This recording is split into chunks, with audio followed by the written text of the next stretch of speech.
અહીંયા અનેક પોલીસ મિત્રો, પોલીસ કર્મચારીઓ, પોલીસના અધિકારીઓ આપણી સેવા અને સુરક્ષા માટે ખડે પગે છે.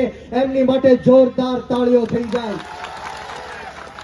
પરંતુ હાલમાં જ દેશી દારૂને લઈને, ડ્રગ્સને લઈને, પોલીસ પરિવારના વિરોધને લઈને જે મીડિયાની અંદર ચાલી રહ્યું છે, ત્યારે હું 100% એવું માનું છું કે આ ભ્રષ્ટાચારી ભારતીય જનતા પાર્ટીની રહેમ નજરથી ગુજરાતના 33 જિલ્લાઓમાં, તમામે તમામ તાલુકાઓમાં, ગામોમાં દેશી દારૂના અડ્ડાઓ ચાલી રહ્યા છે, ડ્રગ્સના અડ્ડાઓ ચાલી રહ્યા છે.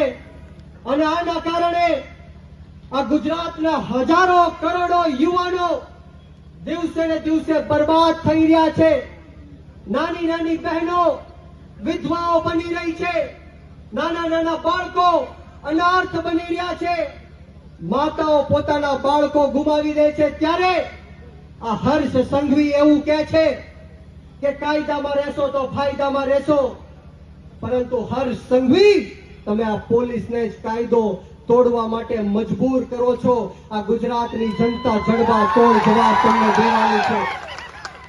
હું એક વાર નહીં 1000 વાર કહીશ કે જે પણ પોલીસના અધિકારીઓ દેશી દારૂ અડ્ડા ચલાવવા માટે બુટલેગરોને પ્રોત્સાહન આપશે, દેશી ડ્રગ્સના અડ્ડાઓ ચલાવવા માટે આ માફિયાઓને આગળ કરશે, એ અધિકારીઓના એક વાર નહીં 1000 વાર બક્કલ અને પટ્ટા અમે ગુજરાતની જનતા ઉતારીશું.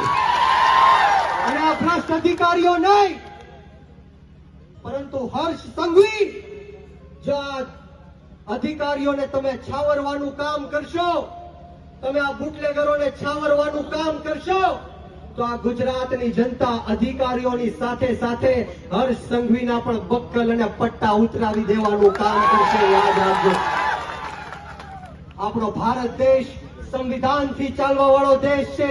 આપણે કોઈનાથી ડરવાની કે ગભરાવાની જરૂર નથી.